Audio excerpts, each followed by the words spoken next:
The pristine Boeing 787 sat grounded at LAX, its entire crew terminated within hours. Security footage showed a flight attendant's hand striking a passenger's face. What the airline executives didn't know yet was that the woman in seat 2A had just inherited the entire fleet. The reckoning was about to begin. Before we dive into this shocking story of discrimination and ultimate justice, let me know in the comments where you're watching from. Don't forget to smash that like button and hit subscribe with notifications on, because this story will blow your mind. Trust me, you won't believe what happens next when power meets prejudice at 30,000 feet. Let's get started. Dr. Amara Kingston stepped through the gleaming corridors of Los Angeles International Airport, her worn jeans and simple black sweater drawing curious glances from other travelers heading to Gate 47. At 35, she had built a tech empire worth billions, but today she looked like any other passenger rushing to catch the evening flight to New York. The Boeing 787 Dreamliner gleamed under the terminal lights, its silver body emblazoned with the elegant script of Celestial Airways. Known throughout the industry as America's premier airline, Celestial prided itself on luxury service and exclusive clientele. What most passengers didn't know was that the airline's founder had recently passed away, leaving behind a complex web of inheritance that would soon shake the aviation world. Amara clutched her business class boarding pass, purchased under her legal name rather than her business identity. 3 weeks ago, her grandmother Evelyn Kingston, the legendary civil rights lawyer, had died peacefully in her sleep. The funeral had been a who's who of legal and political figures, but it was the private reading of the will that had left Amara speechless. Among the properties, investments, and charitable foundations, there had been one cryptic line: "To my granddaughter, Amara, I leave the sky itself." The law firm handling the estate had been maddeningly vague about what this meant, promising full disclosure only after certain conditions were met. One of those conditions, apparently, was that Amara personally experience the current state of air travel in America. Hence today's flight, booked deliberately in business class to observe how the airline treated its paying customers. As passengers began boarding, Amara noticed the diverse mix of travelers. In first class, she spotted Richard Holbrook, a white businessman in his 50s whose expensive suit and gold watch screamed old money. She'd seen his type countless times in corporate boardrooms, men who wielded privilege like a weapon and never questioned their right to the best of everything. Behind her in the boarding line stood Moses Washington, an elderly black man in his 70s whose weathered hands and kind eyes told stories of a lifetime of hard work. He wore his best suit, carefully pressed but showing its age, and carried a small bouquet of flowers wrapped in clear plastic. When Amara smiled at him, he beamed back with genuine warmth. "Flying to see my granddaughter graduate medical school," he said proudly. "First doctor in our family, been saving for this trip for 2 years." Further back, Carmen Rodriguez juggled her squirming 18-month-old son while managing a diaper bag and carry-on. The young Latina woman looked exhausted but determined, her medical conference badge still clipped to her blazer from the pediatric symposium she'd attended in Los Angeles. The flight attendant managing the boarding process was Jessica Whitmore, a blonde woman in her late 20s whose perfectly applied makeup and crisp uniform couldn't hide the cold calculation in her blue eyes. She smiled brilliantly at the first class passengers, her voice dripping with practiced charm as she welcomed them aboard with champagne and warm towels. When Richard Holbrook presented his boarding pass, Jessica's eyes lit up with recognition. "Mr. Holbrook, so wonderful to have you flying with us again. Your usual seat in 1A is ready, and I've already chilled your preferred champagne." But as the line moved forward and passengers with darker skin approached, Amara noticed a subtle but distinct change in Jessica's demeanor. Her smile became tighter, her movements more abrupt, her tone shifting from welcoming to merely professional. Moses Washington handed over his economy boarding pass with a gentle smile.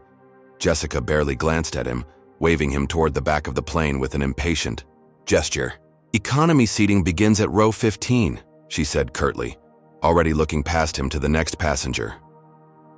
When Amara stepped forward with her business class pass, Jessica's eyes narrowed slightly.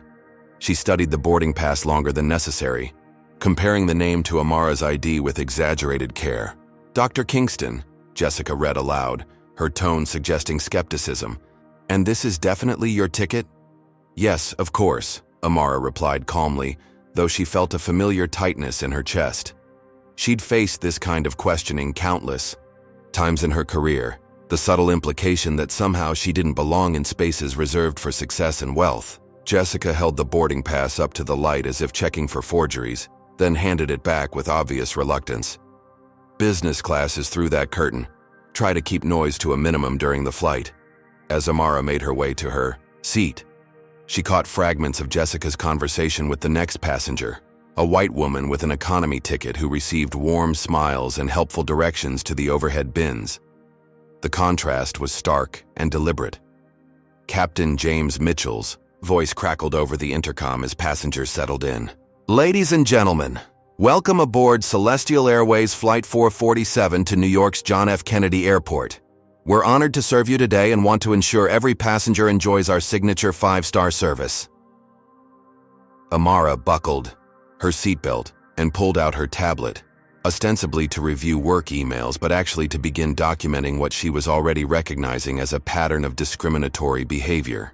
Her grandmother's voice echoed in her memory. Justice begins with bearing witness, child. You can't fight what you won't acknowledge exists. The engines hummed to life as Jessica moved through the cabin, performing final safety checks. When she reached Amara's section, she stopped and stared pointedly at the overhead bin where Amara had stored her carry-on. Ma'am, I need to verify that your bag is properly secured. Sometimes passengers don't understand our safety requirements. Without waiting for permission, Jessica opened the bin and roughly repositioned Amara's bag, making a show of pushing and shoving it as if it hadn't been perfectly placed initially. Other passengers watched the interaction with varying degrees of discomfort and curiosity. There, Jessica said loudly. Now it's safe for takeoff. As the plane taxied toward the runway, storm clouds gathered outside the windows, dark and ominous against the California sunset. Inside the cabin, a different kind of storm was brewing, one that would soon expose the ugly truth about discrimination in the sky and lead to consequences no one could have anticipated. The Boeing 787 lifted off smoothly, carrying its passengers toward a night that would change everything. In seat 2A, Dr. Amara Kingston gazed out at the city lights below, unaware that she was about to inherit an airline and transform an entire industry. In the galley, Jessica Whitmore prepared for what she thought would be another routine flight of subtle prejudice and unchallenged privilege. Neither woman knew that before the plane touched down in New York. Everything they thought they understood about power and justice would be turned upside down. 20 minutes into the flight, the patterns of discrimination became impossible to ignore. Jessica moved through the cabin with practiced efficiency, but her service revealed a stark disparity that made Amara's stomach turn with familiar anger. When Richard Holbrook pressed his call button, Jessica appeared instantly with a warm smile. "What can I get for you, Mr. Holbrook?" "I'd love another glass of that excellent champagne, and perhaps some of those macadamia nuts?" "Absolutely. And would you prefer the vintage Dom Perignon or shall I open the Cristal?" The contrast was jarring when Amara pressed her own call button 5 minutes later.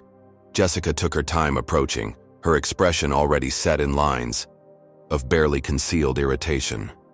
"Yes," she said curtly, not bothering with pleasantries.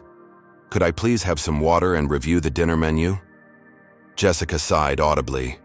"We're still setting up meal service. Water will have to wait until we reach cruising altitude." But even as she spoke, Amara could see Jessica delivering bottled Perrier in crystal glasses to first-class passengers who had made requests after hers. The discrimination wasn't subtle anymore. It was blatant and deliberate. 30 minutes later, when meal service finally began, the inequality reached new heights. Jessica wheeled the cart through business class, describing elaborate options to white passengers with enthusiasm that bordered on theatrical. "Tonight we have pan-seared Chilean sea bass with truffle risotto, or perhaps you'd prefer the Wagyu beef tenderloin with roasted vegetables and red wine reduction," she cooed to a middle-aged white couple across the aisle from Amara. When she reached Amara's seat, her tone flattened to bureaucratic indifference. "We have chicken or pasta." "I requested the vegetarian option when I booked," Amara said politely. It should be noted in my reservation. Jessica made a show of checking her tablet, shaking her head with exaggerated regret. I don't see any special meal requests. The chicken is our only option. But 20 minutes later, Amara watched Jessica serve an elaborate quinoa and roasted vegetable entree to the white passenger in seat 3C, complete with apologetic explanations about the mix-up that had nearly resulted in serving him regular fare instead of his requested vegan meal. The bathroom situation proved even more degrading. When Amara excused herself to use the restroom, Jessica intercepted her at the business class lavatory. "Excuse me, but this facility is temporarily out of order," Jessica lied smoothly. "You'll need to use the restrooms in the back." Amara glanced at the clearly functional bathroom, its vacant sign glowing green, but chose not to argue. She walked toward the economy section, passing Moses Washington, who offered her a sympathetic smile that suggested he'd witnessed similar treatment countless times. The economy restroom was cramped and less well-maintained, a deliberate humiliation designed to remind her of what Jessica considered her proper place. When Amara returned to her seat, she noticed Richard Holbrook emerging from the very bathroom she'd been told was broken.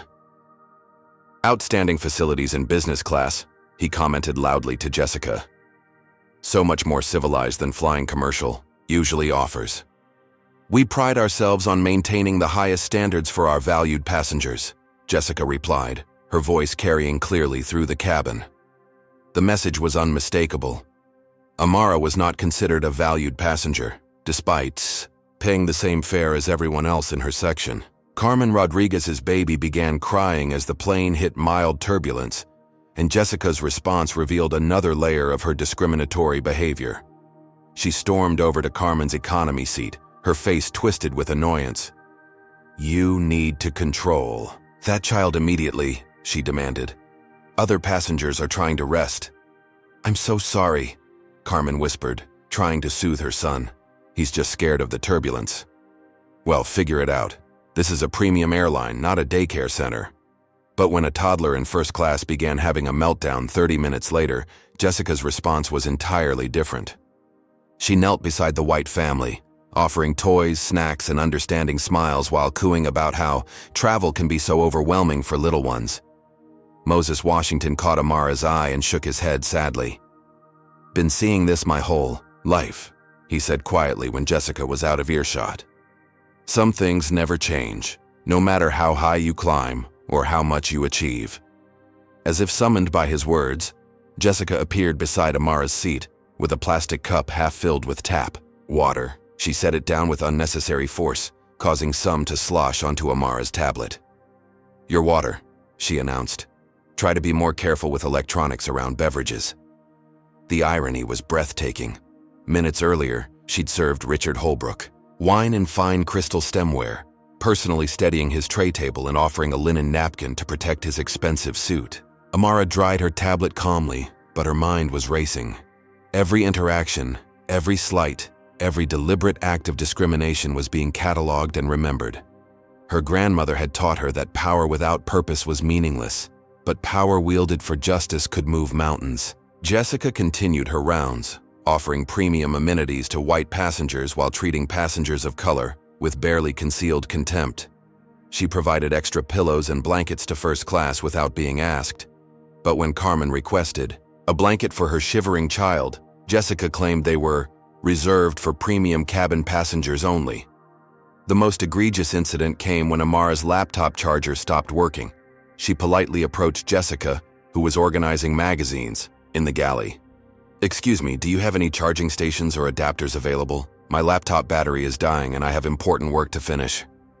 Jessica looked her up and down with obvious skepticism. What kind of important work could you possibly be doing? The question hung in the air like a slap. Other passengers turned to stare, and Amara felt the familiar burn of humiliation mixed with rage. "I run a technology company," Amara said evenly. "I have presentations to prepare for tomorrow's meetings." Jessica laughed, the sound sharp and cruel. "Right. And I suppose you're a brain surgeon too," she turned away dismissively. "We don't provide technical support for personal devices." But even as she spoke, Richard Holbrook was calling out from first class. "Stewardess, could you help me with this laptop charger? I can't seem to get it working." Jessica practically sprinted to his aid, producing a universal adapter from seemingly nowhere and spending 10 minutes helping him troubleshoot his connection. Her patience was infinite, her service obsequious and eager to please. The contrast was so stark, so deliberately cruel, that other passengers began to notice. A young white businessman in the seat behind Amara leaned forward. "This is really messed up," he whispered. "I've been watching what she's doing to you. It's completely wrong." But sympathy wasn't action, and Jessica's behavior only escalated as the flight continued. She made announcements about maintaining appropriate behavior and respecting other passengers, while staring directly at Amara, as if her mere presence was disruptive. When Amara's phone rang with an urgent call from her assistant about her grandmother's estate, Jessica materialized beside her seat with frightening speed. "All electronic devices must be turned off during flight operations," she snapped, though passengers throughout the cabin were openly using phones and tablets. "This is an important business call," Amara explained. "I'll only be a moment." "Hang up immediately, or I'll have you arrested for violating federal aviation regulations."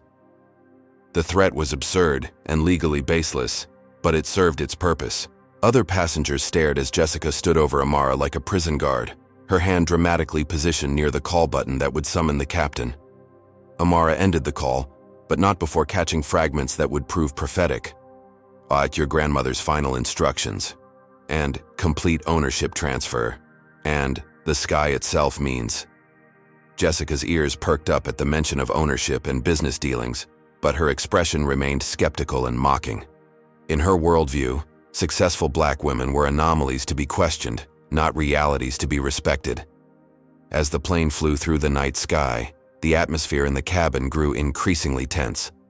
Jessica's discrimination had moved beyond microaggressions into outright hostility, while Amara maintained her dignity with superhuman composure. What Jessica didn't know was that every slight, every insult, every act of deliberate prejudice was being observed and remembered not just by the victim, but by the future owner of the airline itself. The reckoning was coming, and it would be more devastating than anything she could imagine. The storm clouds that had gathered over Los Angeles were nothing compared to the tempest about to break over Celestial Airways. In Seat 2A, Dr. Amara Kingston prepared for a confrontation that would change everything, while Jessica Whitmore walked blindly toward the destruction of her career and the exposure of an entire system built on discrimination and hate. As the plane cruised through the dark sky over Nevada, turbulence began to rock the aircraft. The captain's voice came over the intercom, calm and professional. "Folks, we're experiencing some rough air tonight. Please remain seated with your seatbelts fastened while we navigate through this weather system." But for Jessica Whitmore, the physical turbulence was nothing compared to the storm of rage building inside her as she watched Amara Kingston maintain her composure despite hours of deliberate mistreatment. Something about the black woman's quiet dignity infuriated Jessica beyond reason. As the plane bounced through another air pocket, Jessica grabbed the intercom microphone and made an announcement that chilled passengers to the bone. "Ladies and gentlemen, we're experiencing unusual turbulence tonight.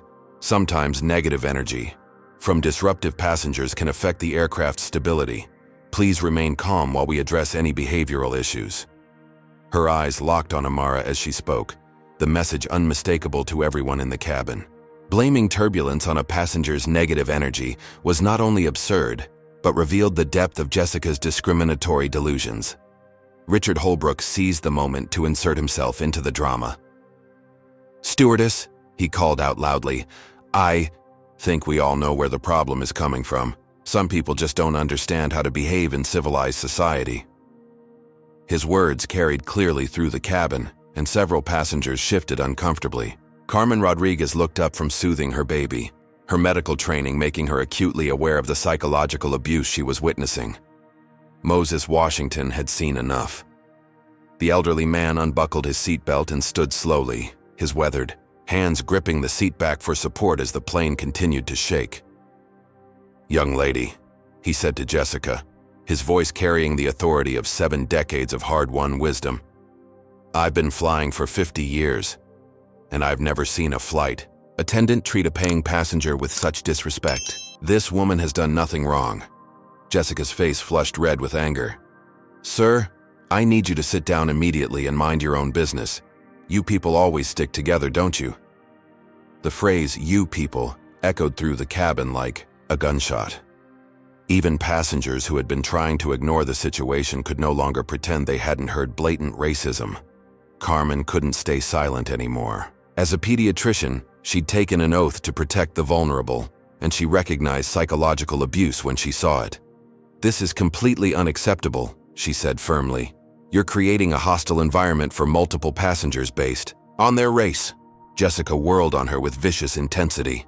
And you need to control that screaming brat before I have security waiting at the gate to arrest you for child endangerment. The threat was so outrageous that several passengers gasped audibly.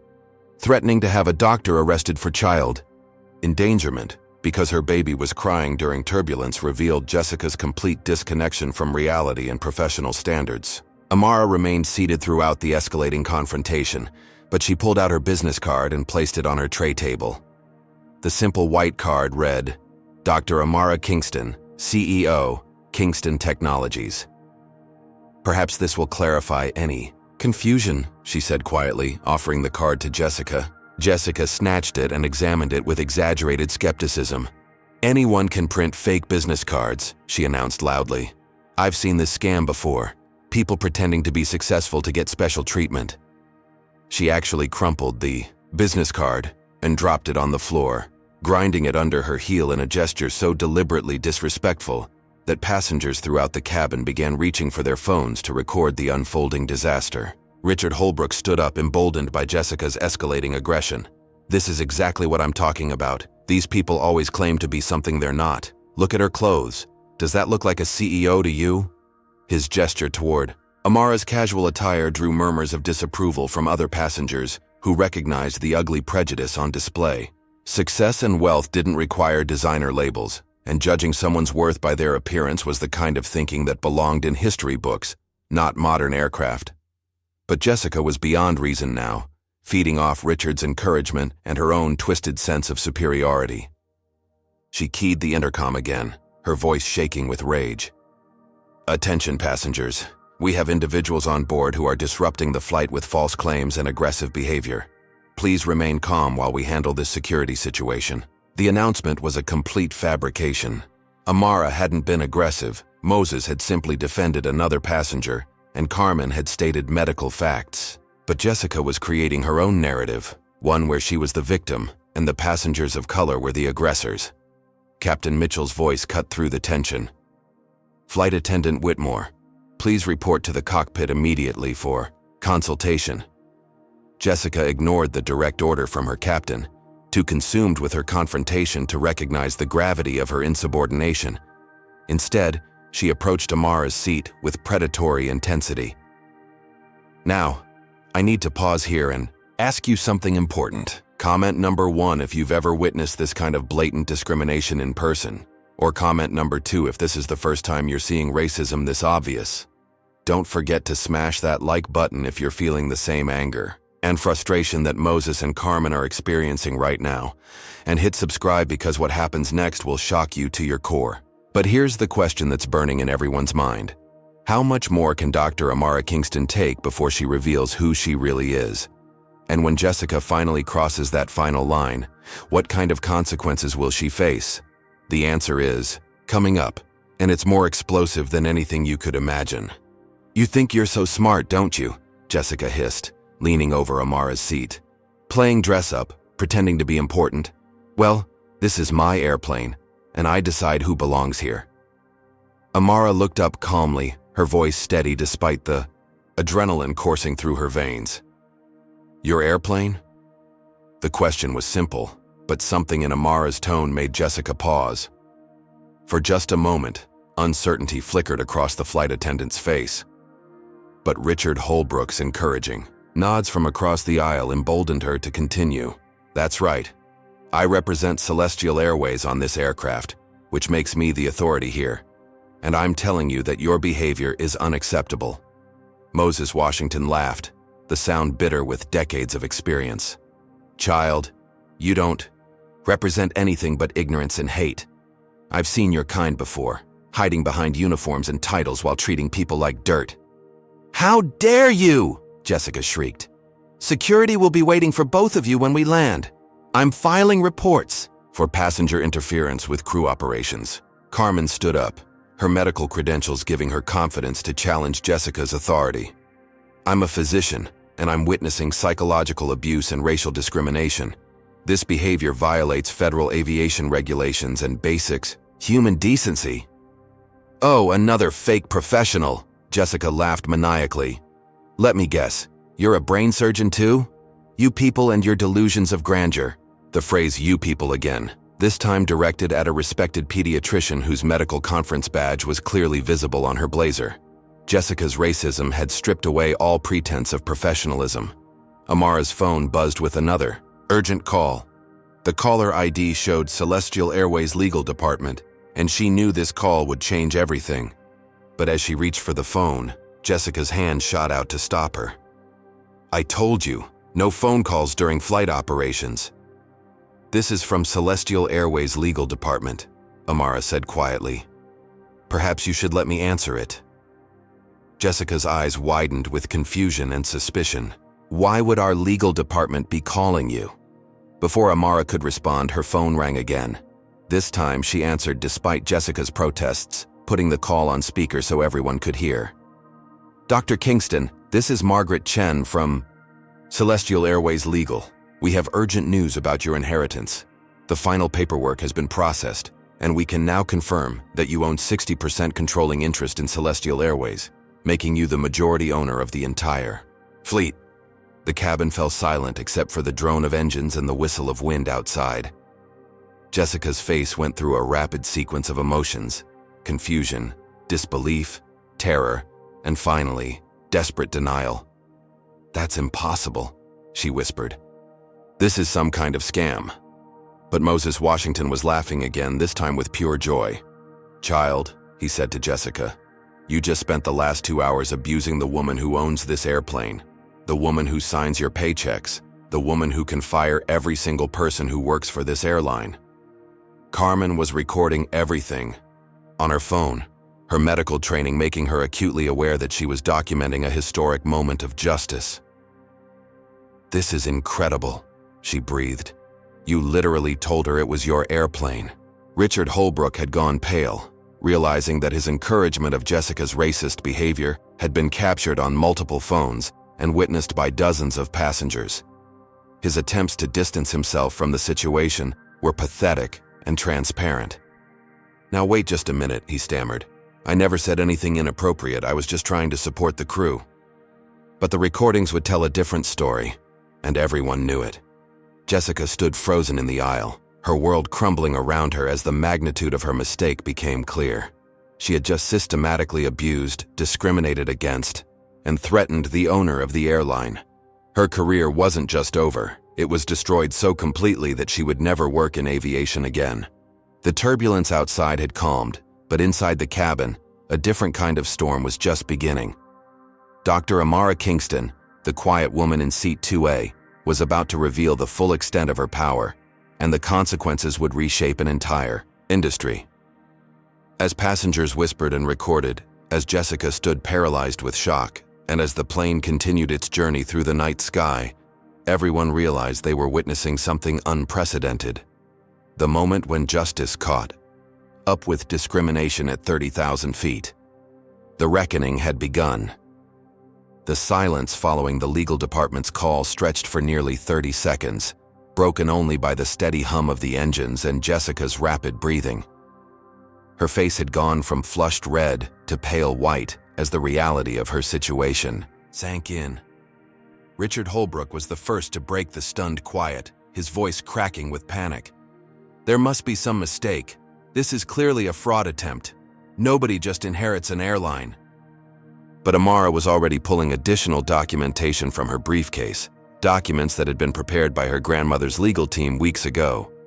The inheritance was complex, involving trust funds, stock transfers, and carefully planned acquisitions that had taken years to arrange. "My grandmother Evelyn Kingston was not just a civil rights lawyer," Amara said calmly, her voice carrying clearly through the cabin. She was also a shrewd investor who spent 40 years quietly purchasing shares in companies where she witnessed discrimination. Celestial Airways was her largest holding. Moses Washington slapped his knee with delight. Amara Kingston. I remember her from the civil rights movement. That woman was a force of nature. She always said she'd change the world one lawsuit at a time. Jessica's mind raced through the implications. Every insult, every discriminatory act, every moment of deliberate cruelty had been witnessed and experienced by the person who could end her career with a single phone call. But instead of apologizing or backing down, her panic manifested as increased aggression. "I don't care who you claim to be," she shouted, her voice shrill with desperation. "You don't belong in business class, and you've been nothing but trouble. Since boarding, your behavior has been completely inappropriate." Carmen couldn't believe what she was hearing. "Are you serious right now? After everything we just learned, you're still doubling down on your racism?" "This isn't about race," Jessica screamed, completely losing control. "This is about respect and knowing your place in society." The phrase "knowing your place" hung in the air like poison gas. Every passenger in the cabin understood exactly what Jessica meant, and the recordings captured every ugly word. Moses Washington stood up again, his eyes blazing with righteous anger. "Young woman, I lived through segregation, Jim Crow laws, and decades of people like you telling me to know my place. I thought we'd moved beyond this kind of hatred." "Well, maybe some lessons need to be relearned," Jessica snarled back, abandoning all pretense of professionalism. Captain Mitchell's voice boomed over the intercom. "Flight Attendant Whitmore, return to the galley immediately. This behavior is completely unacceptable and violates every standard of conduct." But Jessica was beyond listening to authority. Her world was collapsing and she was determined to take everyone down with her. She turned back to Amara with venomous intensity. "You think owning some stock makes you special? You think money changes what you are? This is America, and people like you need to remember your place." She took a step closer to Amara's seat, her hand raised in a threatening gesture. "I don't care if you own the whole airline. You're still just another uppity girl who needs to be put in her place." The racial slur was delivered with such venom that several passengers gasped audibly. Carmen immediately started recording, knowing she was documenting something that would become evidence in multiple lawsuits. Amara stood slowly, her movements deliberate and controlled. At 5 feet 8 inches, she was slightly taller than Jessica, but her presence filled the entire cabin. Years of boardroom negotiations and hostile takeovers had taught her how to project authority without raising her voice. "I think," she said quietly, "it's time for you to understand exactly who you're talking to." Jessica's response was swift and shocking. Her hand shot out and struck Amara across the face with a resounding slap that echoed through the cabin like a gunshot. The assault was so sudden, so unprovoked, and so completely captured on multiple phones that the entire cabin erupted in chaos. Passengers shouted in outrage, phones appeared everywhere to record the aftermath, and Moses Washington immediately called the Federal Aviation Authority's emergency hotline. Amara touched her cheek where Jessica's hand had left a red mark, her expression remaining calm despite the assault. When she spoke, her voice was deadly quiet. "Did you just assault the owner of this airline?" Jessica realized what she had done, but instead of apologizing, she doubled down with the desperation of someone whose career and reputation were already destroyed. "You deserved it. You've been causing trouble all flight, disrupting other passengers, making false claims about ownership. Sometimes people need to be reminded of reality." Carmen was already on her feet, her medical training kicking in. "I need to examine that injury. As a physician, I'm required to document any assault I witness." "She's fine," Jessica shouted. "Stop making this into something it's not." But Richard Holbrook, realizing he needed to distance himself from the disaster, suddenly switched sides, with transparent opportunism. "I think everyone can see that the flight attendant is completely out of line. This is shocking behavior from airline staff. His attempt to rewrite history was pathetic, especially since his earlier encouragement of Jessica's racism had been recorded by multiple passengers." Moses Washington looked at him with disgust. "You've got some nerve, son. 5 minutes ago you were cheering her on, And now you want to pretend you're innocent? Captain Mitchell's voice cut through the chaos. This is your captain speaking.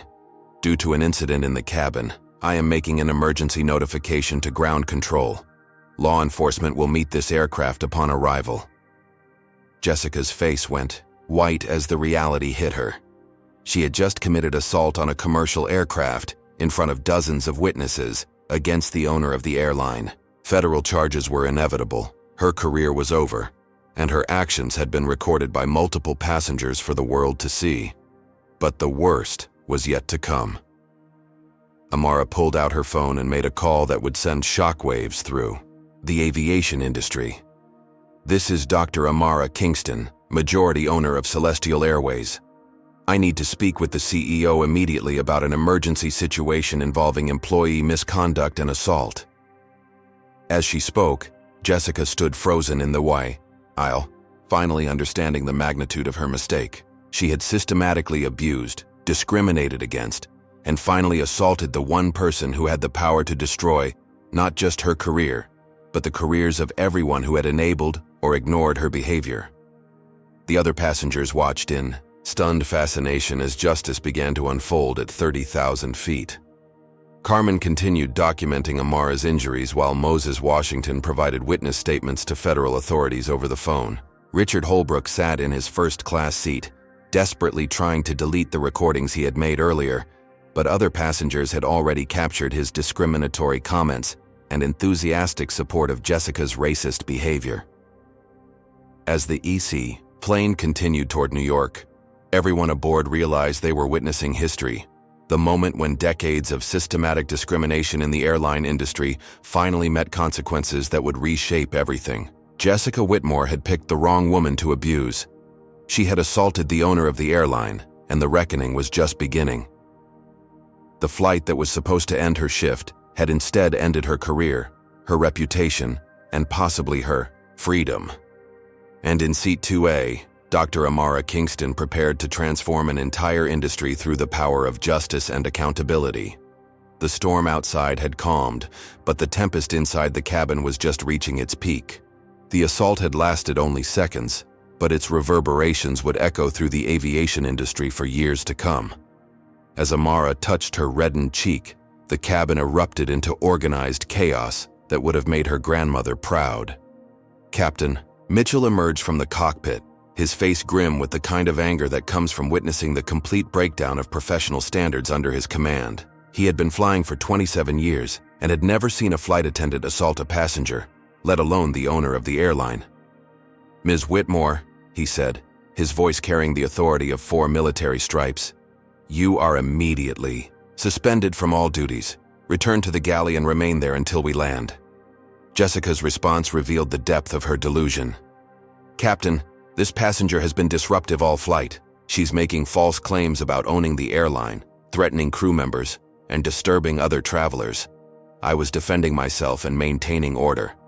The lies were so blatant, so easily disproven by dozens of witnesses and multiple recordings, that several passengers laughed out loud at her audacity. Moses Washington had his phone pressed to his ear, speaking with an FAA incident coordinator. "Yes, ma'am, I witnessed the entire assault. The flight attendant struck a passenger without provocation after hours of racial discrimination. Multiple passengers have video evidence." Carmen was kneeling beside Amara's seat, her medical training evident as she gently examined the red handprint on Amara's cheek. "There's definite soft tissue trauma consistent with an open hand strike. The mark will be visible for several days. I'm documenting this as assault with photographic evidence." "Don't touch her!" Jessica shrieked, completely abandoning any pretense of sanity. "She's probably going to claim fake injuries for a lawsuit." Captain Mitchell's patience evaporated. "Ms. Whitmore, if you do not return to the galley immediately, I will have you physically restrained for the remainder of this flight." But Jessica was beyond reason, her career crashing around her like a demolished building. She turned back to the passengers, her voice rising to a hysterical pitch. "You're all falling for this scam. People like her always play the victim. Always. Claim discrimination when they don't get special treatment. I've been a flight attendant for 8 years and I know troublemakers when I see them." Richard Holbrook, realizing his earlier support of Jessica's behavior had been recorded by multiple phones, attempted a pathetic reversal. "Captain, I think we can all agree that this situation has gotten completely out of hand. As a frequent flyer, I've never seen such unprofessional conduct from airline staff." Moses Washington pointed an accusing finger at him. "Don't you dare try to rewrite history, boy. We all heard you encouraging her racism, cheering her on when she was abusing this woman." "I was doing no such thing," Richard protested, but his denials were met with scoffs from passengers who had witnessed his earlier behavior. Carmen looked up from her medical examination. "I have clear photographs of the assault injuries, and my phone recorded the actual impact. This is going to be evidence in federal court." As if summoned by her words, Amara's phone rang again. This time, the caller was William Sterling, CEO of Celestial Airways, and she put the call on speaker for everyone to hear. "Dr. Kingston, I just received word about an incident aboard Flight 447. I want to assure you that Celestial Airways takes any allegations of employee misconduct extremely seriously." Jessica's face went white as she heard her CEO speaking directly to the woman she had spent hours abusing. "Mr. Sterling, this is Flight Attendant Whitmore. There's been a misunderstanding. This passenger has been disruptive and—" "Ms. Whitmore," Sterling's voice cut through her explanation like a sword, "you are hereby terminated from Celestial Airways effective immediately. Security will escort you from the aircraft upon landing, and you are banned from all company property permanently." The termination was swift, decisive, and broadcast to the entire cabin. Jessica stood in the aisle, her uniform suddenly feeling like a costume from a play she was no longer allowed to perform. "You can't fire me," she screamed. "I have rights. I was defending the airline's reputation." "You assaulted the majority owner of this company," Sterling's voice continued through the speaker. "Your employment contract is voided due to criminal behavior, and the company will cooperate fully with federal prosecutors." Carmen stood up, brushing off her knees. "As a medical professional, I'm required to report this assault to authorities. Dr. Kingston, do you want to press charges?" The question hung in the air as everyone waited for Amara's response. She looked around the cabin, seeing Moses Washington's encouraging nod, Carmen's supportive smile, and even some apologetic glances from passengers who had remained silent during Jessica's discriminatory behavior. "Yes," she said simply. "Federal charges for assault on an aircraft, and I'll be filing civil rights violations with the Department of Transportation." Jessica's legs buckled, and she grabbed a seat back for support. Federal charges meant prison time, permanent criminal record, and the end of any hope for future employment in aviation. Her 8-year career had been destroyed in a single moment of racist violence, but the consequences were just beginning. Sterling's voice continued through the phone. "Dr. Kingston, I want to personally apologize for this incident. We're conducting an immediate investigation into how this employee's discriminatory behavior went unchecked." "Oh, it didn't go unchecked," Moses Washington called out. "We all saw her supervisor encouraging her racism, praising her for maintaining standards while she abused passengers." Richard Holbrook realized he was being implicated and started sputtering denials, but his earlier recorded comments would speak louder than his current protests. Captain Mitchell addressed the cabin through the intercom. "Ladies and gentlemen, on behalf of Celestial Airways, I want to apologize for the completely unacceptable behavior you've witnessed tonight. An incident report is being filed with federal authorities, and law enforcement will meet this aircraft upon arrival." Jessica made one final desperate attempt to salvage her situation. "This is all a setup. She probably planned this whole thing, flying on her own airline just to cause trouble." The accusation was so absurd that even she seemed to realize how ridiculous it sounded. Carmen shook her head in disbelief. "You assaulted a passenger who was quietly reading a book. There's no setup here except your own prejudice and hatred." As the plane began its descent toward JFK, the mood in the cabin was a mixture of justice, satisfaction, and anticipation. Passengers were already uploading videos to social media, and the story was beginning to spread across the internet like wildfire. Moses Washington smiled at Amara with grandfatherly pride. "Your grandmother would be so proud of how you handled this." Grace under pressure, strength in the face of hatred. Carmen nodded in agreement. You've probably changed the aviation industry forever. This is going to force every airline to examine their discrimination policies." But Jessica wasn't finished. In a final display of the racism that had destroyed her career, she pointed at Amara and screamed, "This isn't over. People like you always think you've won, but you don't belong in first-class anything." The words would be her last as a Celestial Airways employee, preserved forever on multiple recordings that would serve as evidence in federal court. She had managed to make her situation even worse with a final burst of documented racism.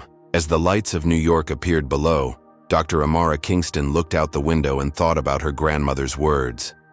Justice delayed is not justice denied when courage meets opportunity. Tonight, courage had met opportunity at 30,000 feet, and the aviation industry would never be the same. The Boeing 787 touched down at JFK International Airport with unusual precision, as if Captain Mitchell was eager to end the nightmare flight that had destroyed careers and expose the ugly truth about discrimination in American aviation.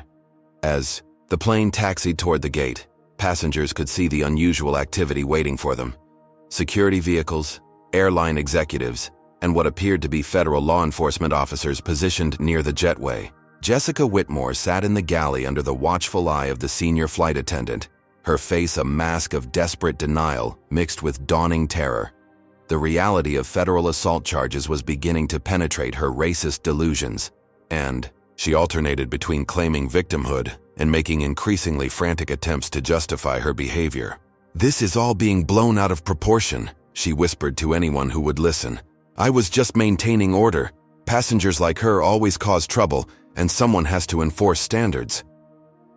Even in the face of criminal charges, she couldn't stop revealing the depth of her prejudice. Every word she spoke was being recorded by passengers who understood they were documenting historic evidence of systematic discrimination. As the plane reached the gate, Captain Mitchell's voice filled the cabin one final time. "Ladies and gentlemen, please remain seated until law enforcement and airline officials board the aircraft. Thank you for your patience during this unprecedented situation." The jetway door opened to reveal a small army of officials, FBI agents specializing in aviation crimes, TSA security supervisors, Port Authority police, and 3 executives from Celestial Airways corporate headquarters streamed onto the plane with grim efficiency. The lead FBI agent, a sharp-faced woman named Sarah Chen, approached Amara's seat with professional courtesy. "Dr. Kingston, I'm Special Agent Chen with the FBI's Aviation Crime Unit. We'd like to take your statement about the alleged assault and any other incidents during this flight." Jessica watched in horror as federal agents treated her victim like the respected business leader she actually was. The cognitive dissonance was almost too much for her racist worldview to process. Meanwhile, Moses Washington was surrounded by officials eager to hear his eyewitness account. As a veteran civil rights activist and grandfather of the first black female doctor in his family, his testimony carried tremendous weight with investigators. "I've seen discrimination my whole life," he told Agent Chen. "But this was the most blatant, systematic abuse I've ever witnessed on commercial transportation. That flight attendant created a hostile environment based purely on racial prejudice." Carmen Rodriguez had assembled a complete medical file documenting Amara's injuries, complete with photographs, timestamps, and professional observations about the assault. Her credentials as a pediatrician lent credibility to her documentation that would prove invaluable in court. "As a physician, I can testify that the assault was unprovoked and left visible trauma," she explained to investigators. The perpetrator showed no remorse and continued making discriminatory statements even after committing the crime. Richard Holbrook found himself in an increasingly uncomfortable position as investigators reviewed the passenger recordings that captured his enthusiastic support of Jessica's racist behavior. His attempts to distance himself from the situation were met with skeptical glances from federal agents who had already watched the evidence. "I think there's been a misunderstanding about my role in this situation," he stammered to Agent Chen. "I was simply trying to support the crew in maintaining order." But the recordings told a different story, capturing his racist comments and enthusiastic encouragement of discrimination. His corporate position at a major investment firm would soon be in jeopardy as the videos spread across social media. The Celestial Airways executives who boarded the plane looked like they were attending their own funeral. CEO William Sterling, CFO Patricia Williams, and Head of Operations Marcus Thompson knew they were facing a crisis that could destroy their company's reputation and trigger federal investigations into systematic discrimination. Sterling approached Amara with the careful deference of a man whose company's survival depended on her mercy. "Dr. Kingston, I want to personally apologize for this inexcusable incident. We're conducting an immediate review of all our policies and procedures." But Amara's response was calm and devastating. "Mr. Sterling, this wasn't an isolated incident. This was a pattern of systematic discrimination that your company has either ignored or actively encouraged. We'll be discussing this extensively in the coming weeks." Jessica was led off the plane in handcuffs, her termination from Celestial Airways the least of her problems. Federal assault charges carried potential prison time, and the civil rights violations would likely result in significant financial penalties. Her racism had cost her everything: career, reputation, and freedom. As she was escorted past the passengers she had abused, Jessica made one final attempt to justify her behavior. "You'll see, when this all comes out in court, everyone will understand that I was just doing my job." The delusion was complete. Even facing federal charges, she couldn't acknowledge the reality of her discriminatory behavior or accept responsibility for her actions. Passengers began deplaning, many of them continuing to record and document the historic events they had witnessed. Moses Washington stopped to shake Amara's hand with tears in his eyes. "Your grandmother is looking down with pride right now," he said. "You've struck a blow for justice that will echo through generations." Carmen exchanged contact information with Amara, promising to testify in any legal proceedings and offering her medical expertise in documenting the ongoing effects of the assault. "This is going to change everything," she said confidently. "No, Airline will be able to ignore discrimination after this becomes public." As the cabin emptied, Agent Chen conducted preliminary interviews with key witnesses, while crime scene technicians photographed evidence and collected recordings from passenger phones. The FBI was treating this as a serious federal crime with potential civil rights implications. The airline executives huddled in intense conversation, their voices low but their panic evident. Stock prices would plummet when the story broke. Federal investigators would examine their hiring and training practices, and congressional hearings were almost certain. Patricia Williams, the CFO, reviewed financial projections on her tablet with growing alarm. "If we face federal sanctions and civil rights lawsuits, we could be looking at bankruptcy within 6 months." Marcus Thompson, head of operations, was already fielding calls from other Celestial Airways employees who had witnessed or participated in discriminatory behavior. "We've got dozens of staff members calling in, either offering to testify against Jessica or worried about their own exposure." The scope of the problem was becoming clear. Jessica Whitmore wasn't a rogue employee, but a symptom of a diseased corporate culture that had tolerated and encouraged discrimination for years. Now the question that everyone's asking. Comment number 1 if you think Jessica deserves prison time for her assault and discrimination, or comment number 2 if you think she's just a product of a corrupt system. Smash that like button if you're feeling the same satisfaction that Moses and Carmen are right now, and make sure you're subscribed because what happens next is going to transform an entire industry. But here's what I want to know.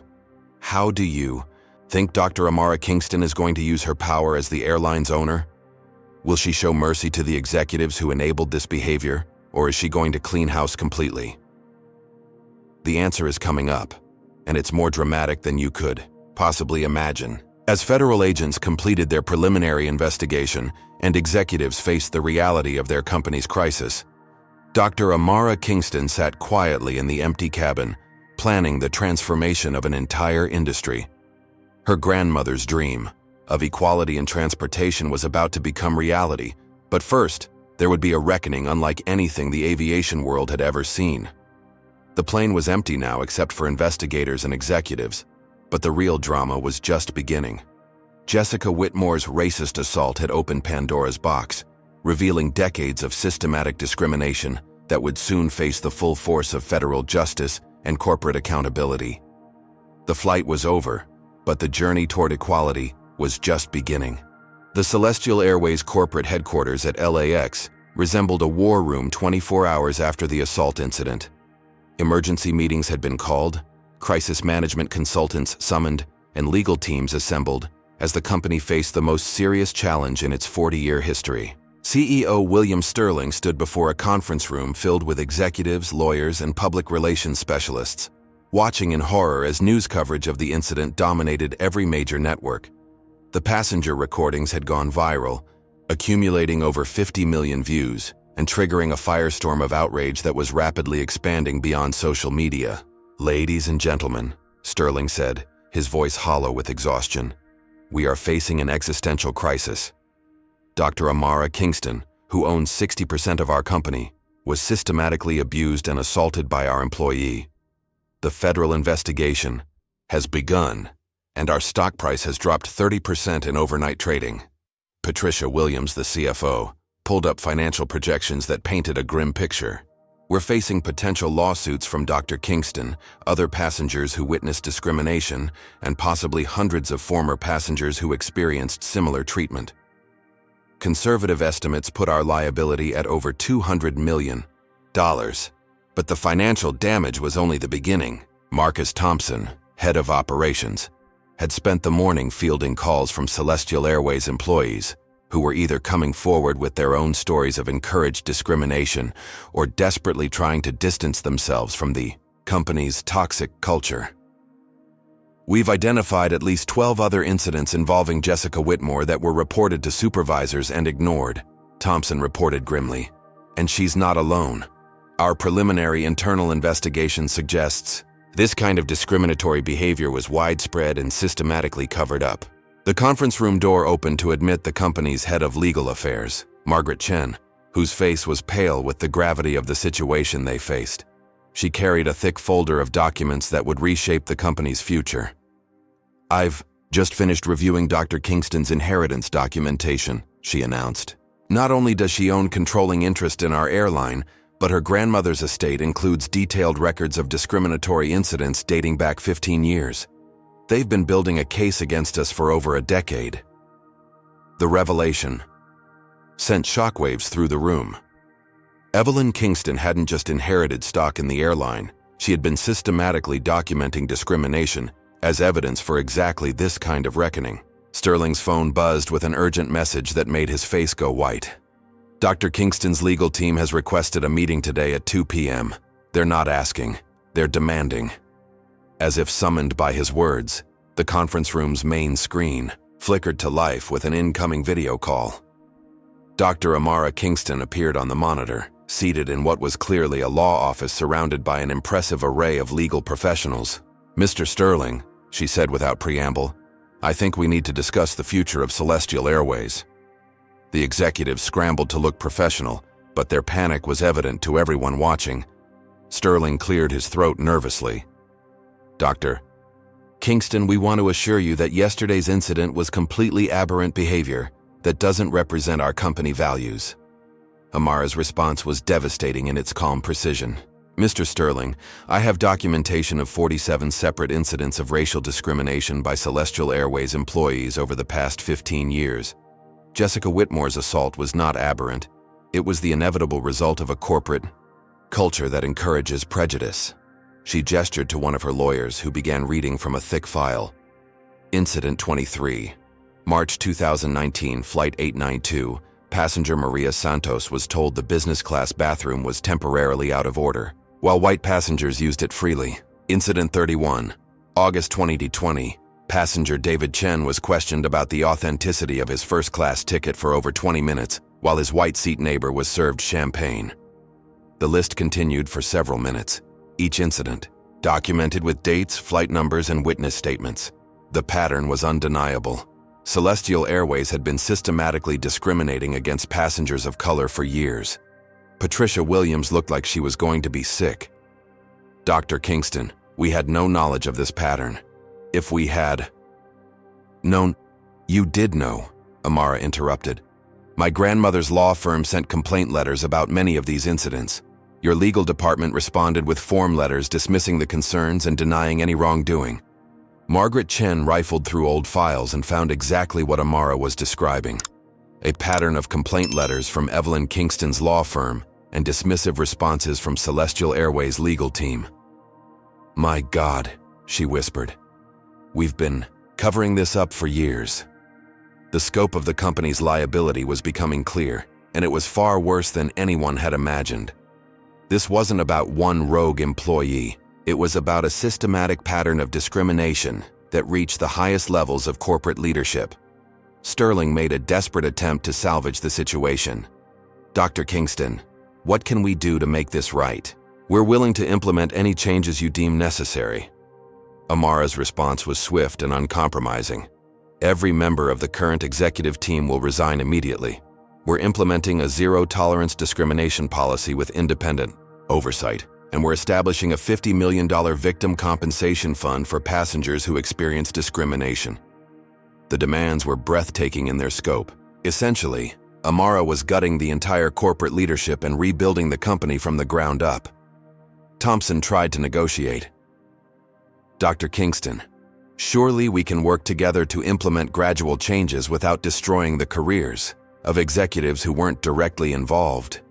"Mr. Thompson," Amara cut him off, "you personally signed off on Jessica Whitmore's performance reviews for 3 years, giving her excellent ratings despite multiple discrimination complaints.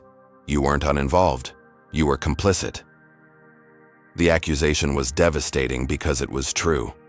Thompson's own signature was on documents praising Jessica's professional standards and ability to maintain appropriate passenger behavior. Williams made one final attempt to preserve her position. "Dr. Kingston, as CFO, I was focused on financial operations, not passenger service issues. Ms. Williams, you approved the legal budget that paid for attorneys to dismiss discrimination complaints without investigation. You funded the cover-up." One by one, Amara systematically demolished every executive's attempt to claim ignorance or avoid responsibility. Her grandmother's meticulous documentation had created an airtight case that exposed the entire corporate structure as complicit in systematic discrimination. Sterling realized his career was over and decided to go down with dignity rather than denial. "Dr. Kingston, you're right. We failed in our most basic obligation to treat passengers with dignity and respect. I'll submit my resignation today." The other executives followed suit, understanding that their positions were untenable given the evidence against them. But Amara wasn't finished. There will also be a complete audit of hiring practices, mandatory bias training for all employees, and partnership with civil rights organizations to ensure accountability. As the video call ended, the conference room sat in stunned silence. In less than 24 hours, a single incident of racist violence had exposed and destroyed a corporate culture built on discrimination and prejudice. The transformation of Celestial Airways was about to begin. But first, there would be consequences for everyone who had participated in or enabled systematic discrimination.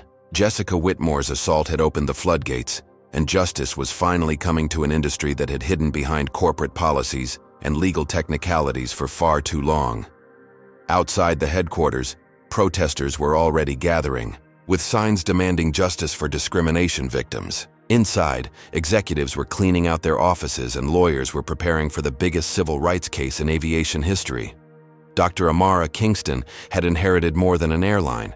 She had inherited the power to transform an entire industry's approach to equality and human dignity.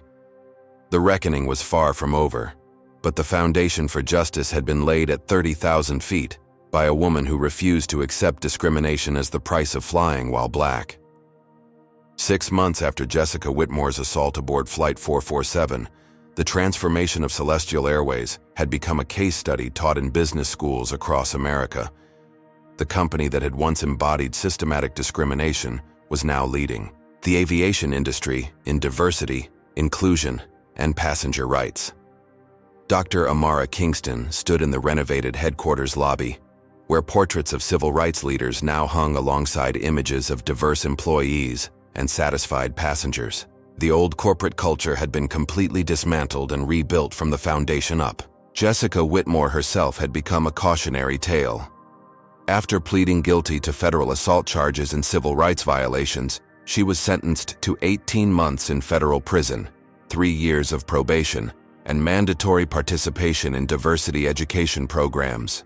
Her attempts to appeal the conviction had been laughed out of court, especially after additional victims came forward with their own stories of her discriminatory behavior. The former flight attendant now worked at a minimum wage job at a fast food restaurant, her aviation career permanently destroyed. Her assault conviction made her unemployable in any customer service role, and her racist behavior had been documented so thoroughly that employers routinely rejected her applications once they discovered her identity. Richard Holbrook had faced his own reckoning. The investment firm where he worked as a senior partner fired him within days of the viral videos surfacing, citing conduct incompatible with company values. His encouragement of Jessica's racism and his own recorded discriminatory comments had made him a liability no respectable company could afford to employ. Moses Washington, meanwhile, had become something of a celebrity in the civil rights community. His dignified defense of Amara during the flight and his powerful testimony about discrimination had led to speaking engagements at universities and civil rights organizations across the country. Celestial Airways had hired him as a diversity consultant, and his granddaughter had received a full scholarship to medical school through the Kingston Foundation. Mr. Moses, as he was affectionately known throughout the company, had helped design the new employee training programs that made bias education mandatory for all staff. His folksy wisdom and lifetime of experience with discrimination provided real-world context that transformed how employees understood their responsibilities to passengers. Carmen Rodriguez had also found her life changed by the events of that night. Her medical documentation of Amara's assault had been crucial evidence in the federal prosecution, and her testimony about the psychological impact of discrimination had influenced new FAA regulations protecting passenger rights. She had been appointed to the Federal Aviation Consumer Protection Advisory Committee and was working on industry-wide reforms. The transformation of Celestial Airways went far beyond personnel changes. Amara had implemented revolutionary policies that other airlines were scrambling to match. Every employee now underwent extensive bias training, not just once, but annually. Customer service interactions were regularly audited by independent civil rights organizations. Passenger complaints about discrimination were investigated immediately by external firms. Most importantly, the company had established a zero-tolerance policy that was more than just words on paper. 3 employees had been terminated in the first month alone for discriminatory behavior, sending a clear message that the old culture was dead and buried. The financial results had been remarkable. Despite initial stock price drops and massive legal settlements, customer satisfaction had skyrocketed as word spread about the airline's transformation. Passengers who had previously avoided Celestial Airways because of its reputation for discrimination were now choosing it specifically because of its commitment to equality. The compensation fund for discrimination victims had paid out over $40 million to passengers who had experienced mistreatment over the years. Many recipients had been shocked to discover that their experiences were part of a documented pattern rather than isolated incidents. Federal investigators had expanded their probe beyond Celestial Airways to examine discrimination practices throughout the aviation industry. Congressional hearings had led to new legislation strengthening passenger protection laws and requiring airlines to report discrimination incidents to federal authorities. The Jessica Whitmore case, as it became known in legal circles, had established important precedents for civil rights enforcement in commercial aviation. Her conviction had emboldened other victims to come forward, leading to investigations at multiple airlines and an industry-wide reckoning with discriminatory practices. Dr. Amara Kingston had used her newfound platform to establish the Evelyn Kingston Institute for Transportation Equity, a research and advocacy organization dedicated to eliminating discrimination in all forms of public transportation. The Institute's work extended beyond aviation to buses, trains, and ride-sharing services, creating a comprehensive approach to transportation justice. The scholarship program Moses Washington's granddaughter had benefited from was just one part of a larger educational initiative. The Kingston Foundation was funding diversity programs at aviation schools, providing scholarships for underrepresented students, and supporting research into bias in transportation systems. Technology played a crucial role in the transformation. Amara's tech company had developed sophisticated monitoring systems that could detect patterns of discriminatory behavior before they escalated to the level of Jessica's assault. The software analyzed passenger complaints, employee interactions, and service patterns to identify potential problems early. Other airlines had initially resisted adopting similar measures, but public pressure and federal regulations were forcing industry-wide changes. Celestial Airways' success in rebuilding its reputation while maintaining profitability had proven that equality was good business as well as good ethics. The training programs developed for Celestial Airways had become a model for other companies facing discrimination issues. Moses Washington's storytelling approach, combined with Carmen Rodriguez's medical expertise in trauma and bias, created educational experiences that actually changed employee behavior rather than just checking compliance boxes. Jessica Whitmore's former colleagues had faced their own consequences. Several supervisors who had enabled her behavior were terminated, and others faced demotion or mandatory retraining. The message was clear. Discrimination would not be tolerated at any level of the organization. The cultural transformation extended to company hiring practices as well. Celestial Airways now actively recruited from historically black colleges and universities, Hispanic-serving institutions, and other diverse educational communities. The workforce that had once been predominantly white was becoming as diverse as the passengers it served. Customer feedback reflected the changes dramatically. Online reviews that had once complained about discriminatory treatment now praised the airline's commitment to dignity and respect. Social media mentions had shifted from negative to overwhelmingly positive as passengers shared stories of exceptional service, regardless of their race or background. The ripple effects extended beyond aviation. Other industries were examining their own practices in light of the Celestial Airways transformation, understanding that systematic discrimination was both legally dangerous and financially destructive in an increasingly diverse marketplace. Dr. Amara Kingston's leadership style had become a subject of study itself. Her combination of uncompromising principles and strategic thinking had achieved what many thought impossible: the complete cultural transformation of a large corporation in less than a year. As the 6-month anniversary of the assault approached, Amara reflected on how far they had come. Her grandmother's dream of equality in transportation was becoming reality, but the work was far from finished. The success of Celestial Airways was just the beginning of a larger movement toward justice in American business. The woman who had been slapped by a racist flight attendant had used that moment of injustice to transform an entire industry. It was exactly the kind of victory Evelyn Kingston had envisioned when she spent decades building the legal and financial foundation for this transformation. Justice had been delayed for far too long, but it was no longer denied. 1 year after the incident that shocked the aviation industry, Dr. Amara Kingston stood on the observation deck at Los Angeles International Airport, watching Celestial Airways planes taxi past with their newly diverse crews visible through the cockpit windows. The transformation that had begun with a racist assault at 30,000 feet had reshaped not just one airline, but an entire industry's approach to equality and human dignity. The numbers told a remarkable story. Celestial Airways had gone from being one of the most discriminatory airlines in America to leading the industry in diversity metrics, customer satisfaction, and employee retention. More importantly, the changes had proven financially successful, with stock prices reaching all-time highs as passengers chose the airline specifically for its commitment to treating everyone with respect.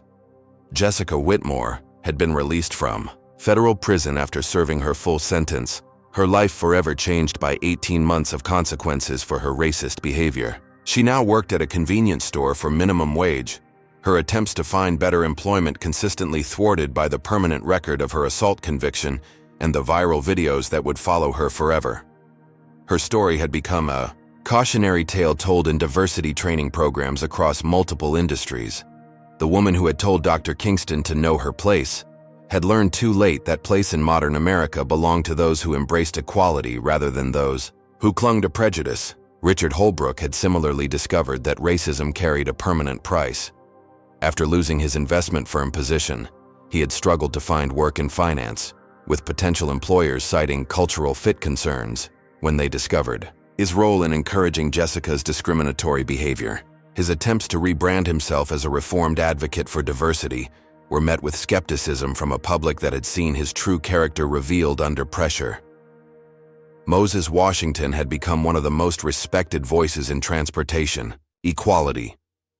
Now in his 70s, he traveled the country sharing his wisdom about dignity, perseverance, and the power of standing up for what's right.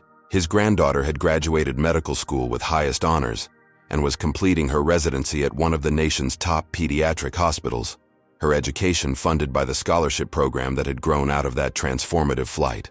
"Young lady," he had told Amara during the anniversary celebration, "your grandmother would be so proud.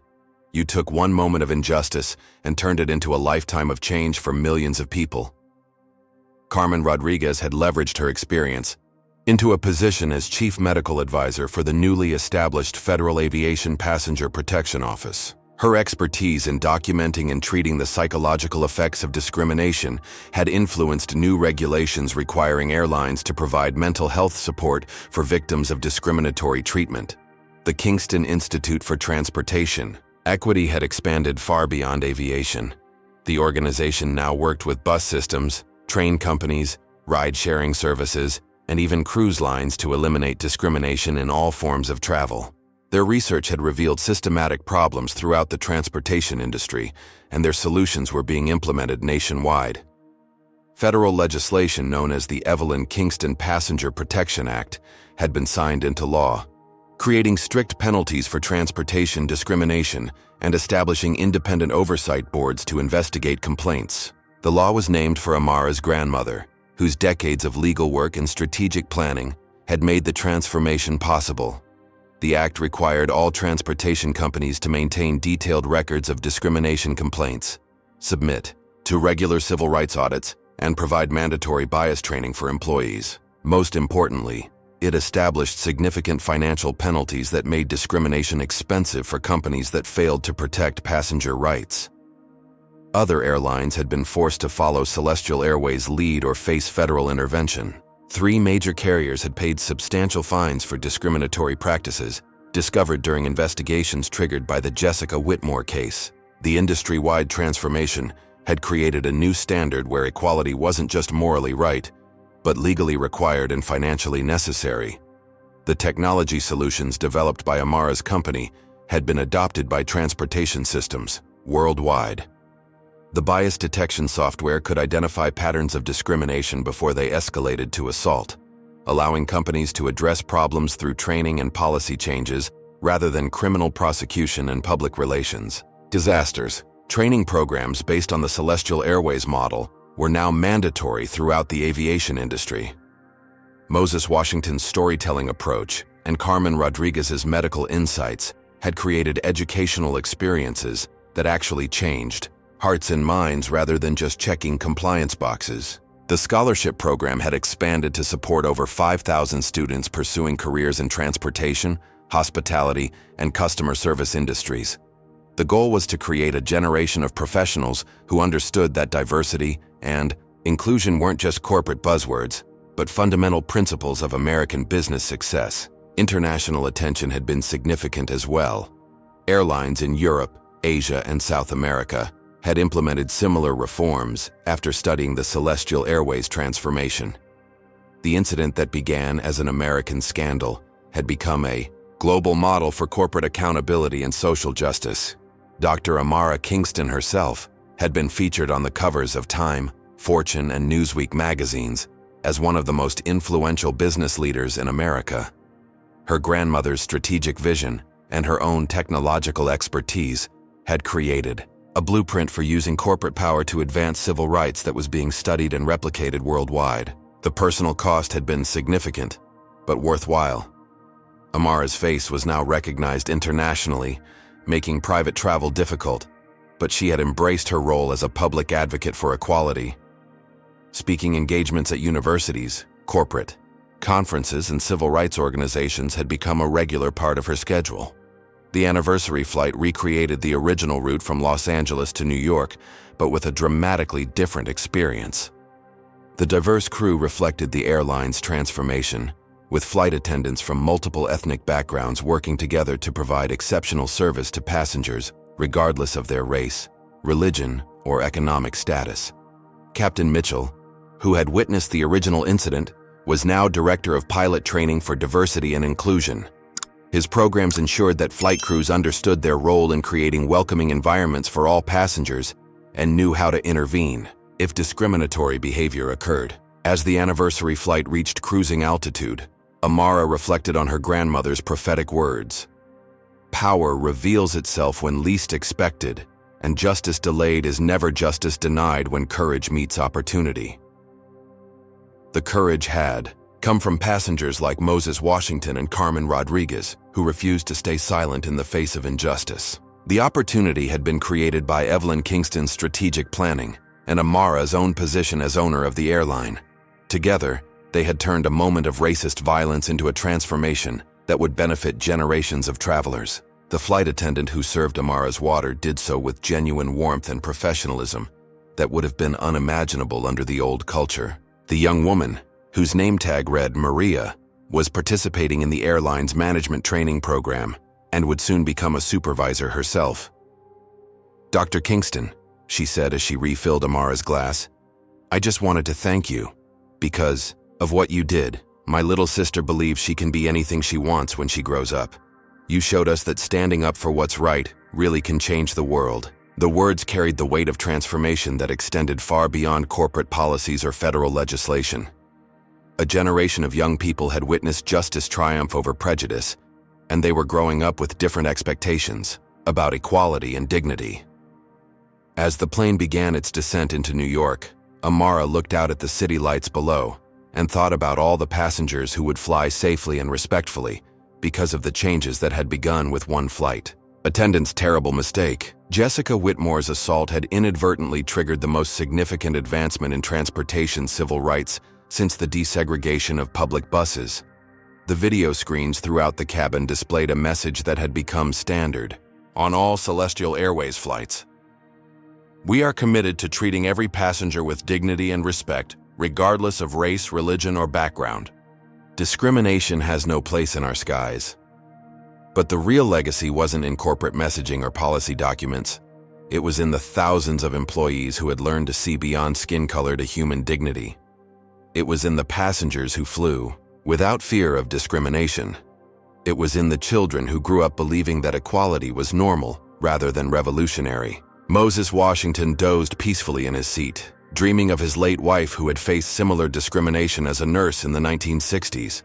She would have been amazed to see how far the country had come, how one woman's courage had transformed an industry and inspired a movement. Carmen Rodriguez reviewed medical journals on her tablet, her expertise in bias and trauma now recognized internationally. The research she had conducted on the psychological effects of discrimination had influenced healthcare policies far beyond aviation, creating better support systems for victims of prejudice in all settings. As the wheels touched down at JFK, passengers throughout the cabin felt something that had been missing from air travel for too long: the confidence that they would be treated with dignity regardless of who they were or what they looked like. The transformation was complete, but the work continued. Dr. Amara Kingston had inherited more than an airline. She had inherited the responsibility to use power for justice. Her grandmother's voice echoed in her memory as the plane taxied to the gate. "Power reveals itself when least expected, and justice delayed is never justice denied when courage meets opportunity." Tonight, courage had met opportunity at 30,000 feet, and the sky would never be the same. Now I want to hear from you. Comment number 1. If you believe this story shows that individual actions can create systemic change, or comment number 2. If you think it takes more than one person to transform an industry. Smash that like button if this story inspired you to stand up against discrimination in your own life. And don't forget to subscribe for more incredible stories of justice and transformation. But here's my question for you. What would you have done if you were a passenger on that flight? Would you have had the courage to speak up like Moses Washington and Carmen Rodriguez? Or would you have stayed silent like so many others? Share your thoughts in the comments below. And remember to hit that share button because stories like this need to be heard. In a world where discrimination still exists, we need reminders that justice is possible when good people refuse to stay silent. Thank you for watching this incredible journey from prejudice to justice, from one woman's pain to an entire industry's transformation. Until next time, keep fighting the good fight, and remember that your voice matters more than you know. Stay strong, stay hopeful, and never forget that sometimes the most powerful changes begin with a single act of courage at 30,000 feet. This remarkable story teaches us several profound lessons about power, justice, and human dignity. First, discrimination often thrives in environments where people remain silent. Moses Washington and Carmen Rodriguez showed us that speaking up against injustice requires courage, but it's essential for creating change. Their willingness to defend a stranger transformed a moment of abuse into a catalyst for transformation. Second, assumptions about people based on appearance can lead to devastating consequences. Jessica's racist prejudices blinded her to Amara's true identity and power, ultimately destroying her own career. We must judge people by their character and actions, not their race or clothing. Third, systematic change requires both individual courage and institutional power. Amara's response wasn't just personal revenge. She used her position to create policies that would protect future passengers from discrimination. Real justice means preventing others from experiencing the same harm. Fourth, accountability matters at every level. The executives who enabled Jessica's behavior faced consequences because discrimination is never just about one person. It's about systems that allow prejudice to flourish unchecked. Finally, this story proves that justice, though sometimes delayed, can triumph when courageous people refuse to accept inequality as normal. Every passenger who flies safely today benefits from one woman's decision to transform her pain into purpose. What moments of discrimination have you witnessed in your own life? Comment below and tell us. Would you have had the courage to speak up like Moses and Carmen, or would fear have kept you silent? Your honesty matters because it helps us all grow. If this story moved you to think differently about standing up against injustice, smash that like button and let us know. Subscribe and ring that notification bell so you never miss our powerful stories of transformation and hope. These stories need to reach everyone who believes in equality and justice. Share this video with friends and family who need to hear that change is possible when good people refuse to stay quiet. Tag someone who inspires you to be braver in the face of discrimination. Thank you for joining us on this incredible journey from prejudice to justice.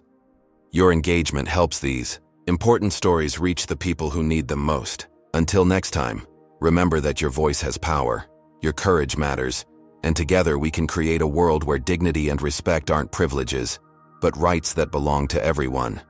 Keep fighting for justice, keep believing in change, and never forget that sometimes the most important battles are won by ordinary people doing extraordinary things.